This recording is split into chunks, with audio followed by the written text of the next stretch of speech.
Si vous suivez mes vidéos ou que vous me connaissez à travers mes différents ouvrages dans le monde de la préparation physique, du sport et des arts martiaux, ben, vous savez que mon travail, c'est essentiellement une forme de développement personnel, on va dire, une amélioration constante de l'être à travers la pratique physique, donc la préparation physique, hein, comment justement entraîner son corps concrètement, mais aussi la préparation mentale, parce que évidemment, je pense que tout le monde en a fait l'expérience.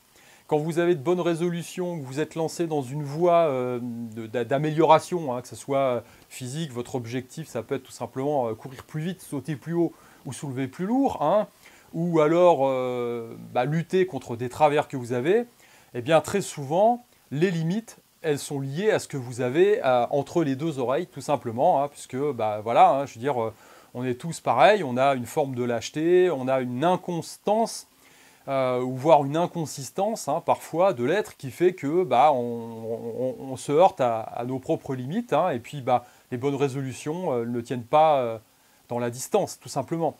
Alors évidemment, en tant qu'être humain incarné, on n'est pas complètement isolé de notre environnement. Et cet environnement, il s'agit d'en tenir compte, évidemment. Alors évidemment, je fais différentes vidéos, je vous ai parlé, entre autres, hein, de la pratique d'un art traditionnel, quel qu'il soit, hein, qui permet de lutter contre les effets pervers de la modernité. Eh bien oui, vous avez une action concrète, hein, évidemment, par rapport à cette lutte que l'on doit mener au quotidien, hein, dans notre monde. Mais pas seulement, parce que effectivement, on n'est pas isolé, hein, on n'est pas isolé de l'environnement économique et puis culturel, mais également social, parce qu'évidemment, la façon dont vous êtes accompagné, la façon dont vous vous entourez, tout simplement, eh bien, ça va déterminer votre réussite ou votre échec à terme. Alors ça, faut en être parfaitement conscient. Et donc, comme une cellule, hein, qui est en croissance, on va dire perpétuelle, si elle est dans un environnement qui ne lui est pas favorable, à un moment, vous allez vous contracter et vous allez péricliter. Voilà, tout simplement.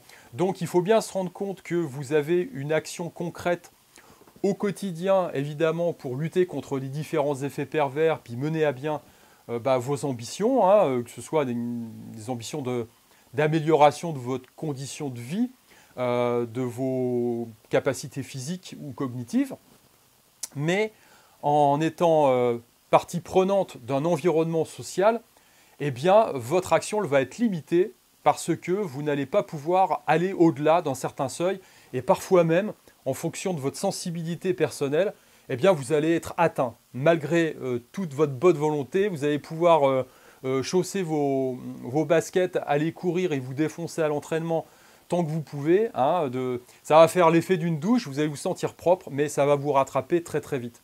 Alors c'est pour ça que dans cette vidéo, je voulais aborder ce thème, cette thématique de l'énergie noire. Alors, ça c'est intéressant parce que, évidemment, ça peut être un peu tabou, hein, mais ça recouvre différentes notions, effectivement.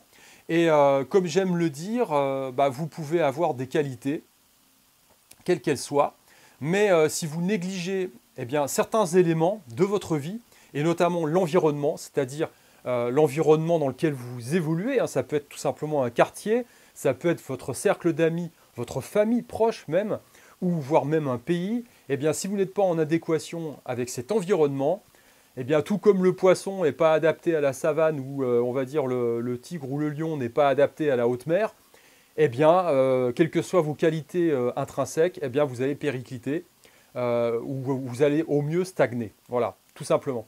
Et donc, vous avez encore une fois, ça repose évidemment sur vous, les décisions vous appartiennent, il va falloir lutter contre votre propre faiblesse liée la plupart du temps à l'inertie et au confort psychologique qui fait que vous n'avez rien envie de changer. Vous allez vous dire, je vais courir une demi-heure de plus chaque soir, puis ça ira mieux. Mais ce n'est pas vrai, ce n'est pas comme ça que ça marche. Il y a des façons évidemment plus difficiles parce qu'il y a des décisions à prendre, mais c'est quand même des façons à terme qui sont plus simples d'assainir votre environnement pour vous permettre enfin de vous réaliser, d'aller mieux, tout simplement.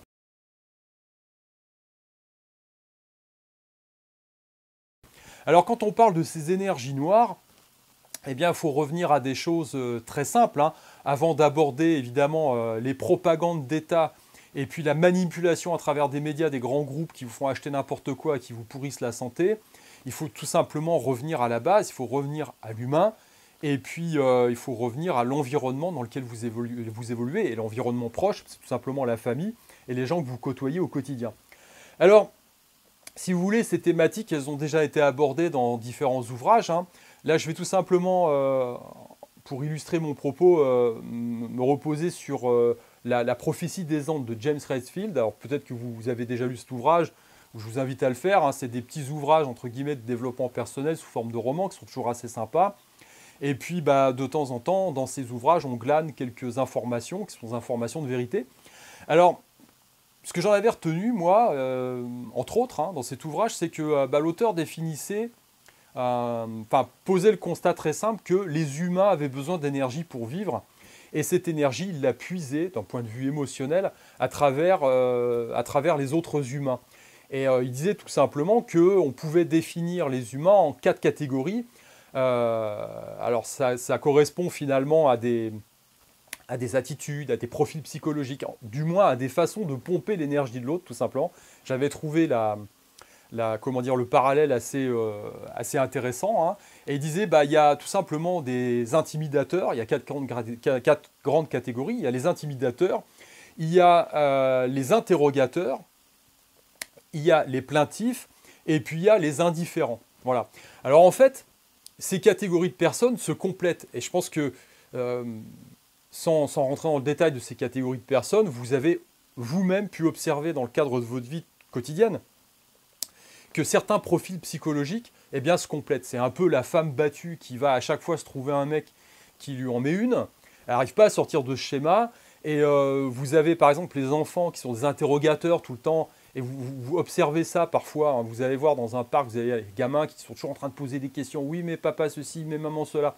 Et puis la personne en face, le papa ou la maman qui est toujours dans l'esquive parce que ça le gonfle et donc il n'en peut plus.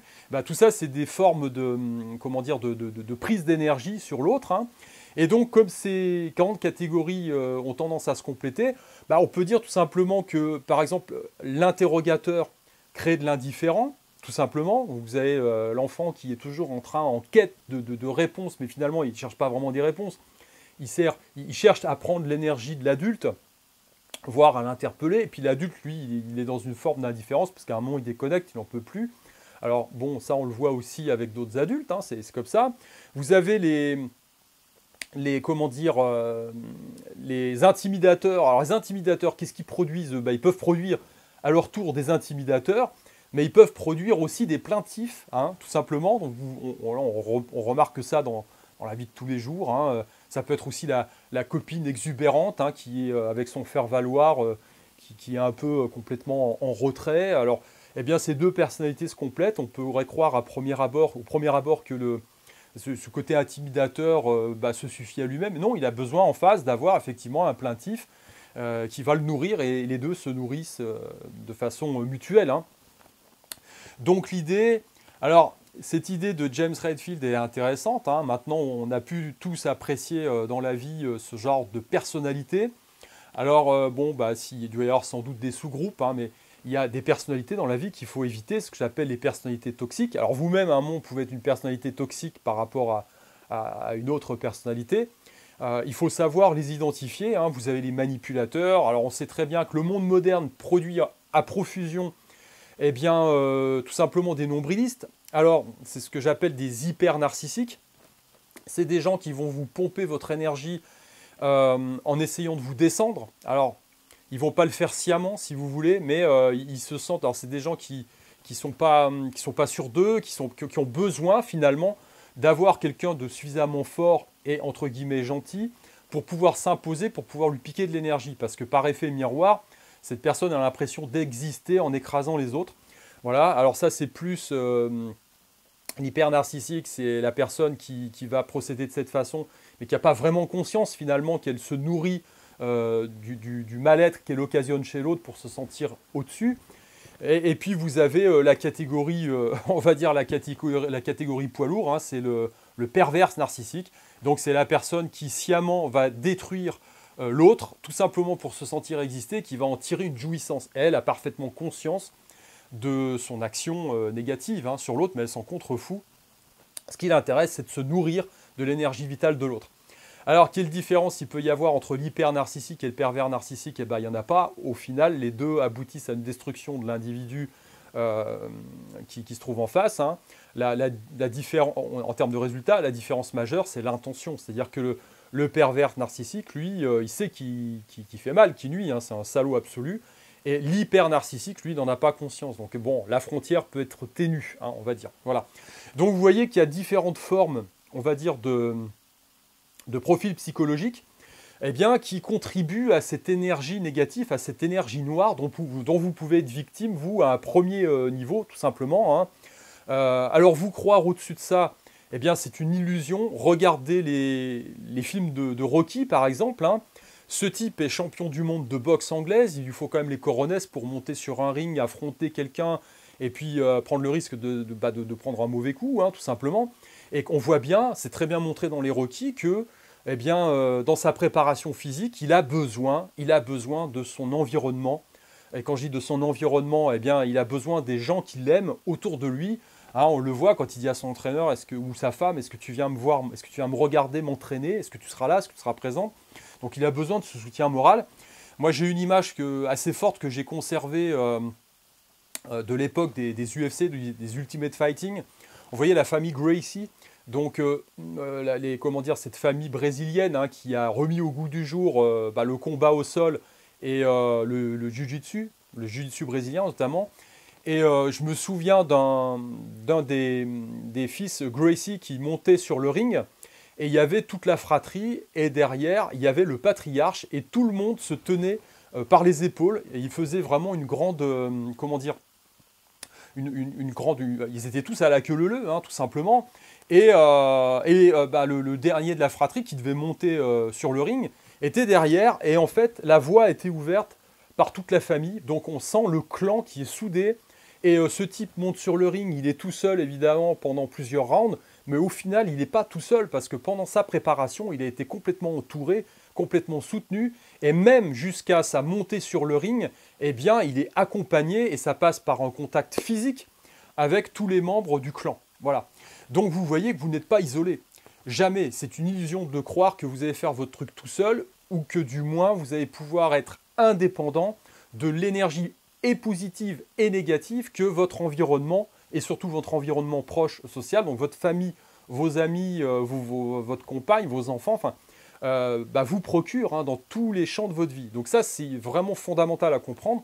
Vous avez une action directe évidemment sur votre développement personnel, physique, psychologique, mental, réussite dans la vie, enfin voilà, mais jusqu'à un certain point parce que vous n'êtes pas isolé de votre environnement. Et donc il faut être vraiment conscient de cette énergie, et notamment de cette énergie noire, parce que vous avez des gens qui vont vous pomper cette énergie, hein, comme on s'en rend compte dans la présentation de James Redfield, hein, dans la prophétie des Andes, hein, ou dans le développement de ces profils psychologiques dont je viens de vous parler.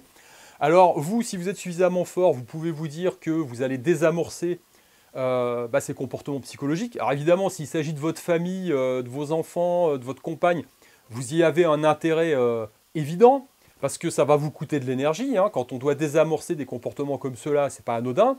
L'énergie, vous ne pouvez pas la mettre partout. Si vous vous entraînez pour un championnat du monde quelconque, vous avez peut-être autre chose à foutre qu'essayer de désamorcer ces énergies négatives qui vous sont renvoyées parce que ces gens-là ont leur propre mode de fonctionnement, leur propre faiblesse. Hein. Maintenant, si ça reste des amis ou des gens assez éloignés, la solution, elle est simple, elle doit être radicale. Vous devez vous couper de ces gens-là et de l'aspect négatif qu'ils ont sur vous. Voilà.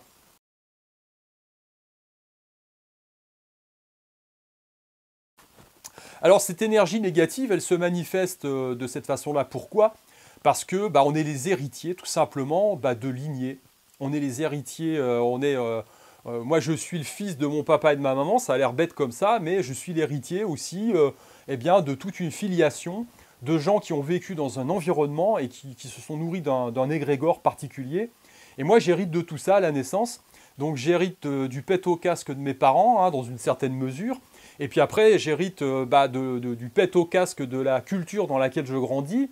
Alors c'est facile, quand on est en France, on voit bien tout le problème qu'on a par rapport à l'argent, qu'on a par rapport à la réussite, qu'on a par rapport à tout simplement des choses qui paraissent évidentes ailleurs. Si vous êtes un jeune Français, vous ne grandissez pas de la même façon qu'un jeune Américain, très clairement. Et moi, je l'ai toujours observé dans mes différents voyages. Voilà, à chaque fois que j'allais aux États-Unis, je ressentais une énergie positive, liée à une ambition personnelle de réussite et au fait qu'on ressent intrinsèquement que dans cette civilisation, dans cette culture, eh ben, c'est possible de le faire. En France, j'ai jamais ressenti ça. J'ai toujours ressenti que des murs qui se dressaient face à moi, face à ma volonté de créer, à ma volonté d'expansion personnelle, hein, parce que c'est toujours perçu par les Français comme une atteinte finalement envers les autres. C'est-à-dire vous ne pouvez pas réussir sans marcher sur la tronche de quelqu'un. Voilà, c'est comme ça que le Français perçoit le truc. Et donc ça crée une jalousie, ça crée du ressentiment, et ça crée un égrégore social qui nourrit la culture et qui vous imbibe, qui vous imprègne, vous, quand vous naissez dans cet environnement-là. Voilà, alors ça peut être contrebalancé par les parents ou pas, parce que si eux-mêmes baignent dans cette culture, bah, vous en héritez, et puis bah, vous trimballez le fardeau. Donc tout le boulot qui va vous incomber, c'est de définir ce que vous ressentez vous. Voilà, tout simplement. Hein. Si vous vous plaisez dans un environnement socialisant et marxiste, c'est super, très bien.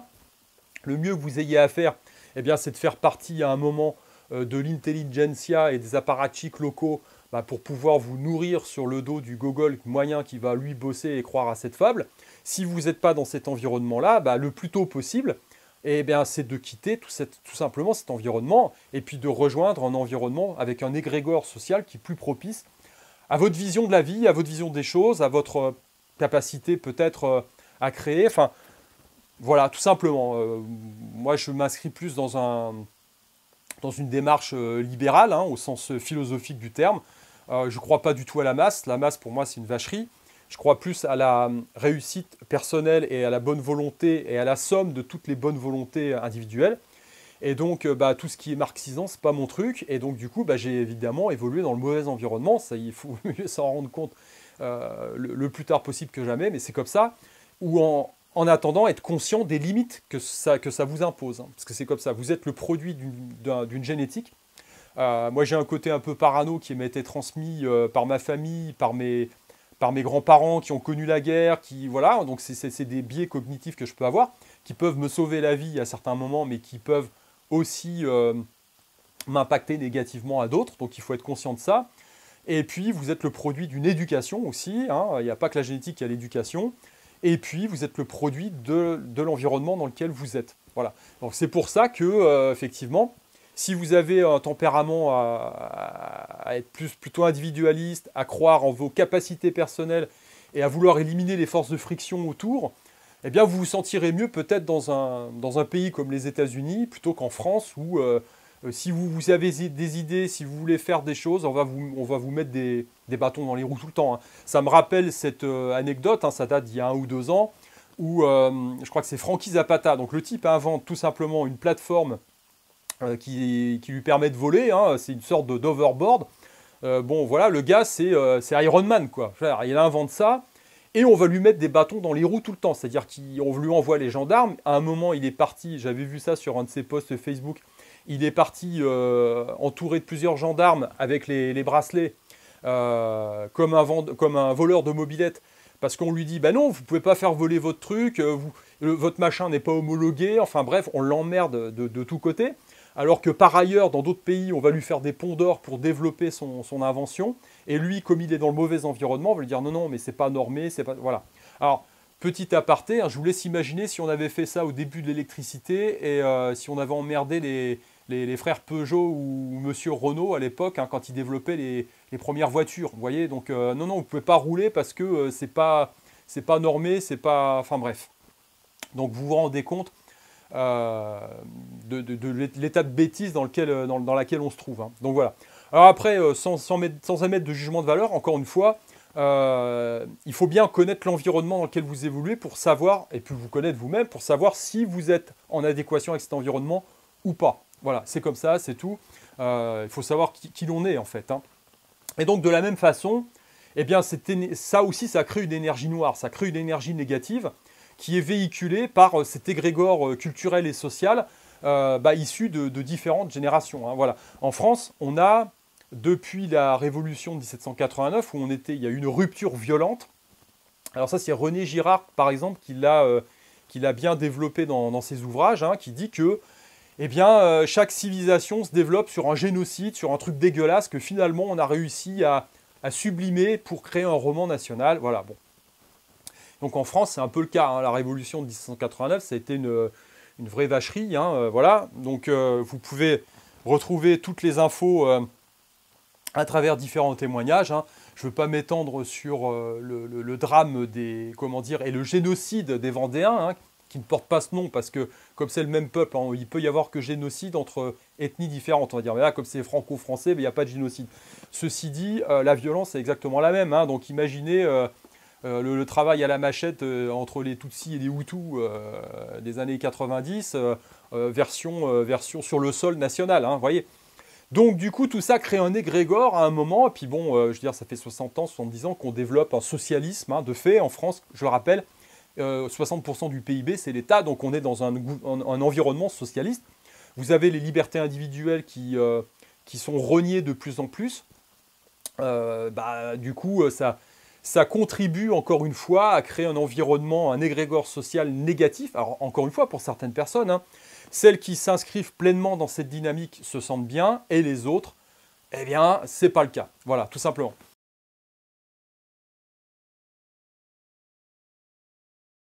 Alors pourquoi, à un certain moment, on peut ressentir ce truc? Alors attention, là je vais rentrer dans des considérations un peu plus ésotériques, hein, mais bon, c'est comme ça. Pour ça, il faut faire un petit retour sur ce que l'on est finalement et l'environnement global dans lequel on grandit.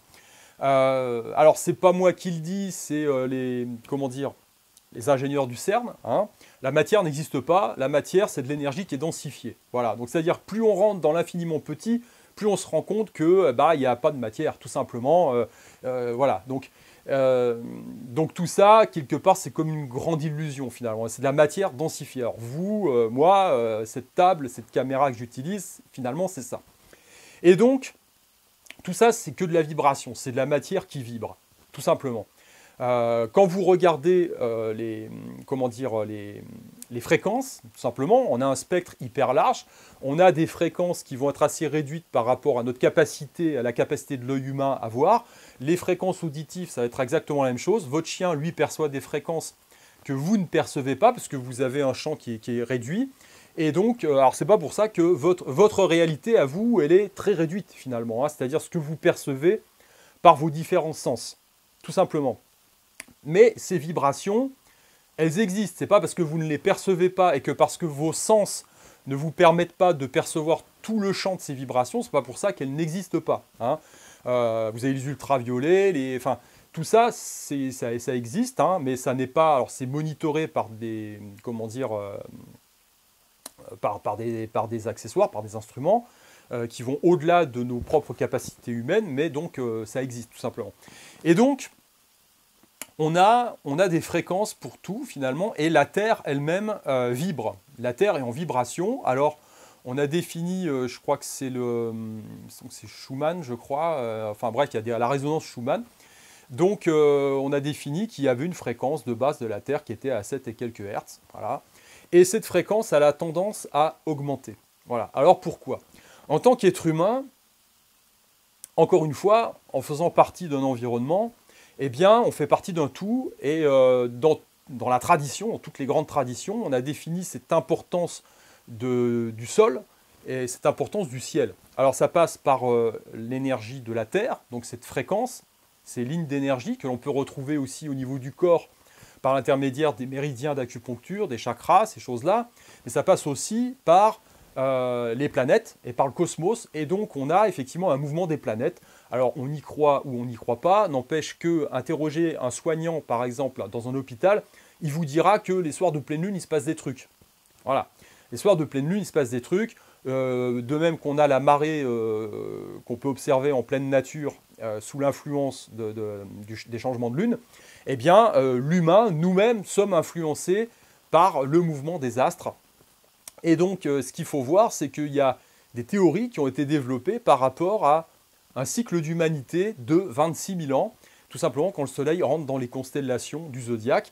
Et on arrive à une période, actuellement, où il y a des changements. Alors, ce qui est intéressant de voir, c'est que toutes les grandes religions véhiculent une tradition, une sorte de tradition primordiale. Alors, au-delà du paravent qu'on veut bien mettre pour les masses, hein, qu'on manipule plus facilement comme ça, il y a quand même toute une tradition ésotérique plus cachée pour des gens qui sont un peu plus au fait des symboles et de ces choses-là. Et cette trace, on arrive à la retrouver tout simplement, hein. Donc, quand vous allez à la cathédrale de Chartres, par exemple, que j'aime beaucoup, qui est dans le centre de la France, en Eure-et-Loire, eh bien, vous avez cette cathédrale, a été construite dans la forêt des Carnutes, et dans un centre druidique, donc celtique, qui était très important. On retrouve encore un puits à côté du chœur de la cathédrale, qui a été préservé et qui date d'il y a plus de 2000 ans. Donc en fait, il y a une forme de permanence en fait, de la tradition, une sorte de tradition primordiale, une spiritualité, une connexion de l'individu avec son environnement, la nature, et des choses qui sont un peu plus élevées. Et ça passe à travers toutes les religions. Voilà, même l'islam, hein, on lui doit aussi la connaissance des philosophes grecs, hein, qui nous ont transmis ça aussi. Et puis certaines connaissances par rapport à la construction des cathédrales hein, aussi. Hein. Donc il y a une forme de transmission comme ça qui s'opère, qui est un peu cachée, mais qui subsiste. Et donc, lorsque l'on change d'air, tout simplement, on peut observer la religion qui prend des formes différentes, les religions principales qui prennent des formes différentes. Et vous avez le taureau, vous avez le bélier, alors qu'on retrouve à travers différentes civilisations avant le christianisme. Hein. Et puis, en l'an 0, on passe dans une nouvelle ère qui est l'ère du poisson, tout simplement. Et cette ère arrive à sa fin. Alors, il faut savoir que les premiers chrétiens se reconnaissaient entre eux avec un symbole qui était le poisson. C'est bizarre, hein, mais c'est comme ça. Et puis la croix, elle, a été adoptée par les chrétiens au 5e, 6e siècle après Jésus-Christ. Hein, mais avant, c'était le poisson. Et c'est bizarre parce qu'on est dans l'ère du poisson et cette ère commence à prendre fin. Tout simplement. Alors, ça ne veut pas dire que la religion va se casser la gueule, mais la religion va prendre une autre forme pour continuer à véhiculer cette tradition primordiale à travers les âges et à travers les religions. Et vraisemblablement, on est dans une phase de transition où on va entrer dans l'ère du Verseau. Alors l'ère du Verseau qui serait une ère un peu plus spirituellement élevée, donc on est dans une fin de cycle, c'est pour ça qu'il y a des remous, et qu'il y a des remous partout, y compris au niveau de la Terre, avec cette élévation de la fréquence de la Terre, cette recrudescence du volcanisme, enfin il y a des choses qui se passent, et puis on le ressent au niveau des humains, hein, je vous apprends rien, c'est bizarre, mais bon, on a effectivement une recrudescence un peu partout dans le monde de mouvements sociaux. Alors, il y a des conjonctions de facteurs, effectivement. Alors, voilà, les gilets jaunes avec l'augmentation du prix du gasoil, mais pas seulement. Mais c'est bizarre parce que c'est les astres qui s'alignent finalement, hein, pour parler plus prosaïquement, plus vulgairement, tout simplement. Et donc, comme on est dans ce changement de cycle, alors il n'y est pas encore, hein, à l'ère du Verseau, qui serait une ère, on va dire, de justice. Et c'est vrai qu'on ressent un petit peu quand même, un peu partout, que les gens aspirent à la justice. Hein.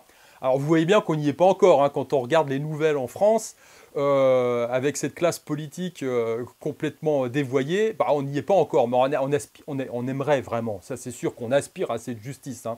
Justice sociale, justice politique, on n'y est pas. Donc on est vraiment dans l'ère de rupture, là, hein, qui peut être longue, hein, la fameuse phase de transition dont je parle, qui est compliquée, qui va être compliquée très clairement, et donc on va vers ce changement de paradigme, vers ce changement d'air. Voilà.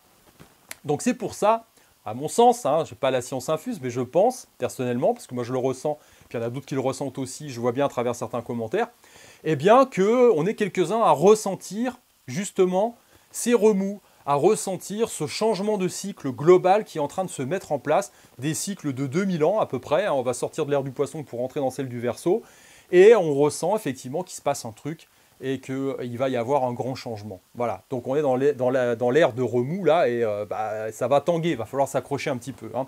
Et donc cette énergie noire, eh bien forcément, imaginez, cette énergie noire se manifeste à travers différentes choses, hein, donc à travers surtout des gens qui nous gouvernent, entre autres, hein, qui fonctionne selon ce vieux schéma hein, qui va disparaître très clairement. Alors de la même façon que ces grands États très centralisés qui sont mis en place au 19e siècle pendant la période d'industrialisation tendent à se casser la gueule actuellement puisqu'on a une centralisation de plus en plus importante alors que la société évolue, la société change. Les grandes industries n'ont plus lieu d'être. Internet a permis de faire une forme de mondialisation de l'information et même de la façon de travailler, tout simplement. Donc ces États n'ont plus de raison d'être. Hein. Donc on voit bien cette résistance qu'il peut y avoir actuellement. Et c'est pour ça qu'on a une crispation qui s'opère. De la même façon que ces gens qui fonctionnent avec ce vieux système qui s'accroche sur leurs valeurs, si on peut appeler ça des valeurs, mais bon, de système qui est en train de capoter, eh bien, se durcissent, les États se durcissent de la même façon, on voit bien en France, la répression, tout ça, eh bien, malgré tout, on aura ce changement de cycle et ça sera inéluctable, mais en attendant, ces gens-là, eh bien, ne veulent pas disparaître, hein, tout simplement. Donc, on a effectivement une crispation qui se met en place avec une forme de répression. Donc, on a une forme d'énergie noire, évidemment, que l'on ressent avec plus d'acuité. Alors, d'un côté, vous avez des gens qui s'éveillent de plus en plus, qui sont sensibles à ce qui se passe, hein, qui sont sensibles à ce mouvement des planètes, sensibles aux changements qui s'opèrent sur la Terre, et sensibles à cette énergie subtile, finalement, cette vibration qui commence à monter, qui sont réceptifs à ça et qui se préparent, hein, qui sont prêts à ce changement de cycle, finalement. Et puis, vous avez toute une gamme de gens, et notamment des gens de pouvoir, finalement, hein, qui se plaisent très bien dans le cycle actuel tel qu'il est, mais qui arrive en bout de course. Hein, c'est le Ragnarok, j'ai envie de dire. Hein, et donc, ils se cramponnent de plus en plus et ils envoient de plus en plus d'énergie noire. Voilà, tout simplement.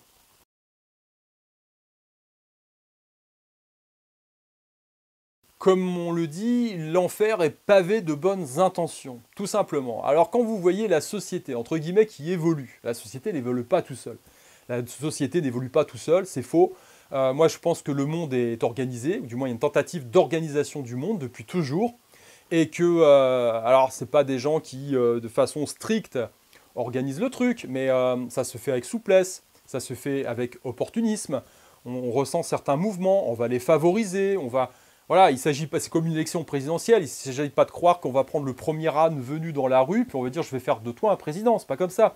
On va observer dans un panel de gens qui se mettent volontiers dans un moule spécifique et qui ont les capacités à un moment de pouvoir prétendre à cette fonction et qui vont en même temps pouvoir vous servir et servir vos intérêts parce qu'ils sont open.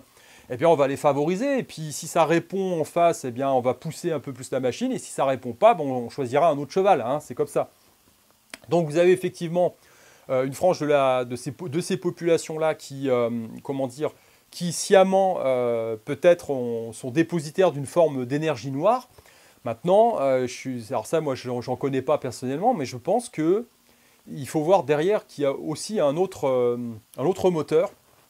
Et comme dit, l'enfer étant pavé de bonnes intentions, je pense qu'il y a beaucoup de gens dans ces réseaux qui ont la sensation de faire bien, tout simplement. Et dites-vous qu'ils sont eux-mêmes avertis de ce genre de choses, c'est-à-dire de ce changement de cycle, de cette arrivée d'une nouvelle ère finalement. Et par anticipation, ils se croient suffisamment, éduqués, élus, hein, pour pouvoir être eux-mêmes à l'origine du truc. Et je pense que l'erreur majoritaire vient de là, tout simplement parce que on voit bien, hein, depuis la fin de la Seconde Guerre mondiale, il y a beaucoup d'initiatives qui ont œuvré dans le sens d'un gouvernement mondial. Alors ça va dans la théorie de cette nouvelle ère, hein, où on n'aurait plus besoin finalement de gouvernement, de choses comme ça, etc. Le seul souci, c'est que lorsque l'on enlève la spiritualité finalement, hein, et cette notion d'humilité que l'on devrait avoir par rapport au grand cycle de la nature, et par rapport à des choses qui nous dépassent, eh bien on aboutit à du communisme, tout simplement. C'est-à-dire qu'on fait partie d'un petit cercle, entre guillemets, d'initiés, entre soi, qui détient quand même pas mal de pouvoir, des réseaux, etc. Et puis on se dit, bah oui, on va changer d'air, donc on va être à l'initiative de ce grand mouvement, on va dire, de révolution de l'humain, et puis on va faire un grand gouvernement mondial où il n'y aura plus de guerre, où on sera tous frères et sœurs, ça sera génial. Et puis, résultat des courses, comme c'est fait par des hommes et que les hommes n'évoluent pas, eh bien, on aboutit toujours à une forme de totalitarisme qui est bien montré hein, dans la ferme des animaux. Hein, voilà, bah, les capots, hein, ceux qui tiennent le truc, bah, se transforment en cochons. Et puis bah, c'est comme dans l'ex-Union soviétique, hein, ces types-là se gavaient sur le travail du peuple, hein, avec évidemment tout le paravent du communisme, de l'égalitarisme et de ce truc-là. Et on observe aujourd'hui bah, des mouvements. Alors ça se fait à beaucoup de niveaux. Hein. Depuis la fin de la Seconde Guerre mondiale, il y a eu cette aspiration profonde qui a été poussée à travers toutes les organisations supranationales, donc l'OTAN, l'ONU, tous ces trucs-là, parce qu'on veut aller vers quelque chose où on n'aura plus de guerre, machin, où les nations s'entendront, mais on sait que c'est du pipeau, parce que l'homme n'évolue pas, et au final, ça ne sert toujours que l'intérêt de quelques-uns, en mettant un paravent, uniforme, d'égalitarisme pour tout le monde, mais en fait, c'est pas comme ça que ça marche, voilà. Donc si le niveau de conscience ne s'élève pas, ça ne peut pas marcher. On aboutit toujours à ce qu'on a vu en Union soviétique. Et donc ces organisations-là se développent de plus en plus. On le voit même en Europe, parce que le projet européen, c'est exactement ça. Hein. Voilà, moi j'ai eu une fois une conversation avec un Castor Junior, c'est le pote d'un pote hein, dans un mariage, que j'appelle Castor Junior, hein, parce que c'est des types qui ont bien gobé tout ce qu'on leur a vendu et puis qui recrachent ça facilement comme ça. Voilà. Donc l'Europe, c'est bien parce qu'on n'a plus de guerre. Voilà. Donc on ne va pas plus loin. Donc il faut faire l'Europe, c'est-à-dire faut surtout dans la version totalitariste vers laquelle on galope, hein, parce que comme ça, il n'y a plus de guerre. Bah oui. Bref, donc là, c'est le niveau zéro, effectivement, de la réflexion. Quand on a dit ça, on a tout dit. On dit, bon, on part d'un peu loin pour expliquer les choses. Mais bon, bref. Donc on voit bien ce développement qui s'opère et qui tend vers, finalement, le totalitarisme. Alors ça part d'une bonne intention parce qu'on se dit, on va vers ce changement d'air ou machin. Et puis au final, bah, on aboutit à un truc qui est totalitaire.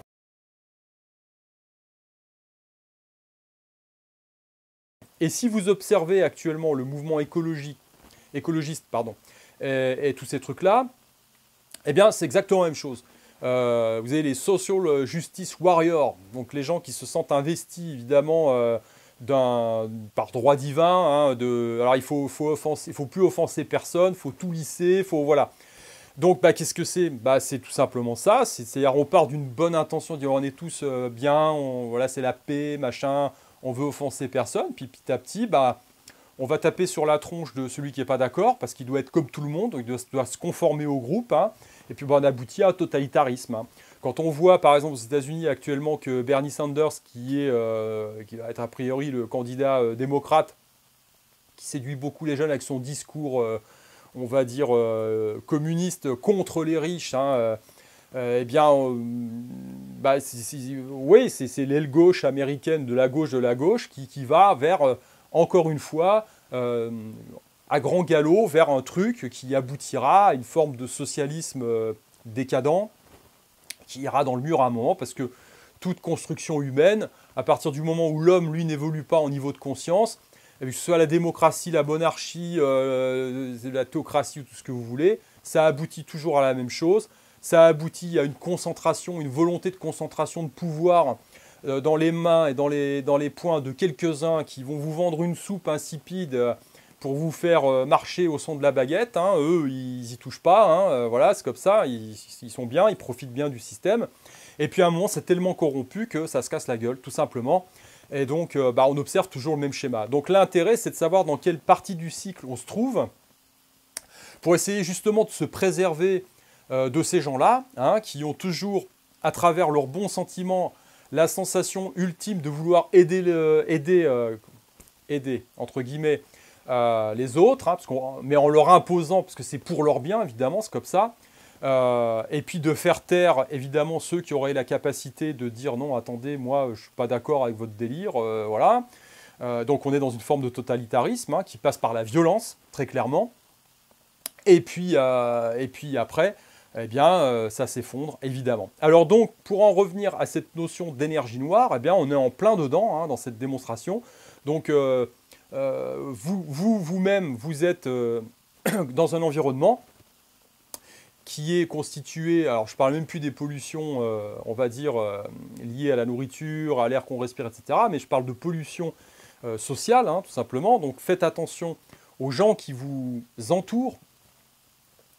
Très concrètement, votre famille, vos amis proches, et vos compagnons, vos compagnes, hein, parce que c'est en général avec ces gens-là qu'on baisse la garde, et donc il faut vraiment identifier quelles sont leurs intentions, quels sont leurs modes de fonctionnement et comment ils pompent l'énergie, hein, s'ils le font de façon, comment dire, saine, ou alors s'ils ils le font de façon toxique pour vous piquer votre énergie vitale.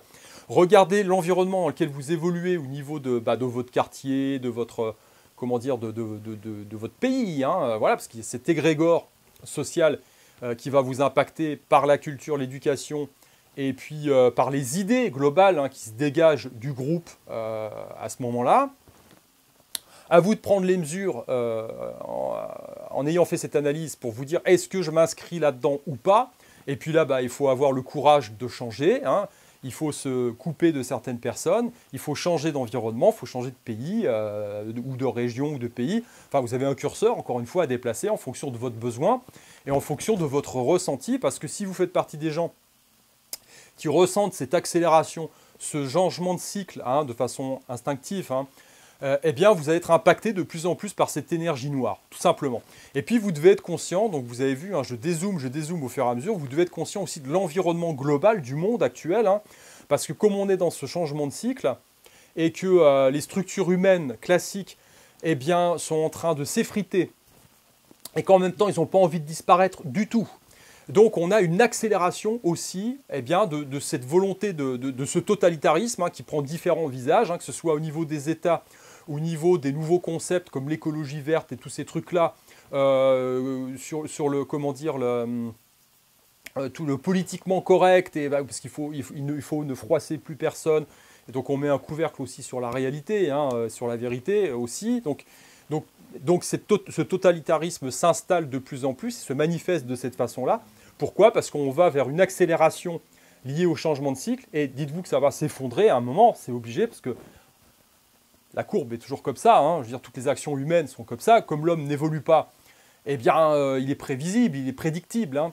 Ses actions sont prédictibles. Donc, du coup, avant de pouvoir redémarrer eh bien, sur un autre cycle et vers quelque chose de plus positif, puisque tous les démarrages vont être positifs, il y a cette saloperie de phase de transition qu'il faut passer, et c'est quelque chose qui n'est pas simple à faire. Voilà, tout simplement. Bon, écoutez, j'espère que ces quelques précisions auront pu vous éclairer sur ma conception de l'énergie noire. Alors, il y a encore beaucoup de choses à dire, hein, évidemment, hein. Ceci étant dit, n'hésitez pas à me dire ce que vous en pensez. Et puis, eh bien, je suis très ouvert à débattre. C'est vraiment un sujet très intéressant, ça. Et auquel il faut vraiment s'intéresser parce que, encore une fois, eh bien, on dépend, votre vie en général, et là ça dépasse largement le cadre de la performance sportive ou même la performance de votre vie en général, eh bien vous dépendez, hein, beaucoup de ça, vous dépendez beaucoup de votre façon, de la façon dont vous avez d'identifier ces sources d'énergie négative et comment vous vous en protégez. Ça c'est, à mon sens, primordial. Allez, je vous dis à plus.